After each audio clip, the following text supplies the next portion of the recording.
ګرانو ملګرو، بخزاده دانش په لر او بره پښتونخوا کې هېڅ د تعارف محتاج نه دی، ځکه چې د هغه شعرونه هر ګوټ ته، هرې علاقې ته، هر غر ته، هر ښار ته، هرې بانډۍ ته رسېدلي دي.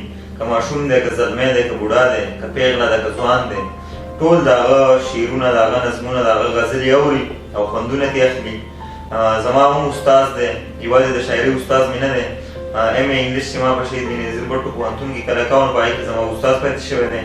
زه هم د هغه سره ډېره زیاته مینه لرم، د هغه مینهوال یم. د هغه سره د خپلې مینې اظهار زه د یو نظم په ذریعه باندې کوم او غواړم چې دا نظم تاسو ته او د هغه مینهوالو ته هم ډالۍ شي. څوک به څه وي، څوک به څه وي، خو دانشه ته دانش یې، ته دانش یې، ته هوښیار یې، ته ګل رنګ یې، ته ګلزار یې، د بلها یارانو یار یې.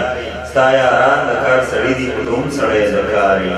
ته د مینې پیغمبر یې، ته د مینې نه خبر یې، ته روښانه لکه انور یې، لکه تنګ د علم غر یې، خور په در یې، خور په بر یې، د لفظونو جادوګر یې، د خبرو سمندر یې، ته روښانه سپین سبا یې. په تیارو کې هم رڼا یې، ته ځلا یې، ته برېښنا یې، محفلونو له ښکلا یې، ته د هر یو سوال جواب یې. د شعرونو لوی کتاب یې، ته نغمه یې، ته رباب یې، ته رامبېل یې، ته ګلاب یې، ته په عقل باندې پوه یې، ته په زړه باندې شباب یې. چې قلم له ګوتې وروړې، ستا نظمونه خوندور شي، ستا غزل رانه زړه یوسي، ستا نظمونه خوندور شي. بېغلتوب چې په چا راشي، ستا نظمونه خوندور شي. ناویتوب چې په چا راشي، ستا نظمونه خوندور شي. زلمیتوب چې په چا راشي، ستا نظمونه خوندور شي. بوډاتوب چې په چا راشي، ستا نظمونه خوندور شي. محبت چې په ژړا شي، ستا نظمونه خوندور شي. چې د یار تذکره کېږي، ستا نظمونه خوندور شي. دوه مین چې جدا کېږي، ستا نظمونه خوندور شي. نفرتونه زورور شي، ستا نظمونه خوندور شي. چې مین کله مین شي، ستا نظمونه خوندور شي. چې شپونکی په ټپه ورشي، ستا نظمونه خوندور شي. چې فنکار رباب راواخلي، ستا نظمونه خوندور شي. ډمه پاسي په ګډا شي، ستا نظمونه خوندور شي. خپل غربت ته په ژړا شي، ستا نظمونه خوندور شي. تا د ځان غمونه هېر کړل، د جانان غمونه هېر کړل، د دوران غمونه هېر کړل.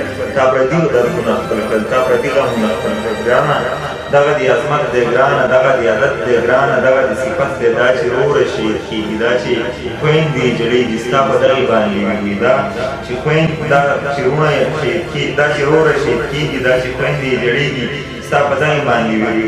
کونډې پیغلې کونډې پاتې کېږي، ستا په دغې باندې وي. دا بمونه چې ورېږي، ستا په دغې باندې وي. دا اورونه چې ورېږي، ستا په دغې باندې وي. رنګارنګ ظلمونه کېږي، ستا په دغې باندې وي. بیا ته ولې دوزخي، بیا ته ولې تهمتي، ته بېشکه جنتي، نر بچی د ابدالي، ته پښتون یې غیرتي. په یتیم چې څه تېرېږي، ته یې درد باندې دردېږي. ته به نه لیونی کېږي، په پښتون تشدد کېږي، ته په دغې هم جړېږي. ته به نه لیونی کېږي، په سوچه مسلمانۍ کې هېڅ بې حسه کافر کېږي. ته به نه لیونی کېږي، بې ګناه دوزخي کېږي. ته به نه لیونی کېږي، ستا سلګۍ او تړمې اوښکې هم لمبې اخلي، هم جاړي. ته په دغه اور سوځېږې.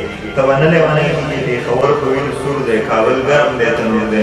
ته به نه لیونی کېږي، ستا د هغه سوال جواب د هر ملا ګوته په خوله دی. د ملا نه مخکې څه وو، د دنیا نه مخکې څه وو. ملایان دې لا جواب کړل، عالمان دې لا جواب کړل، شاعران دې لا جواب کړل، لیکوالان دې لا جواب کړل، ادیبان دې لا جواب کړل، ساینسدانان دې لا جواب کړل، فلسفیان دې لا جواب کړل، صحافیان دې لا جواب کړل.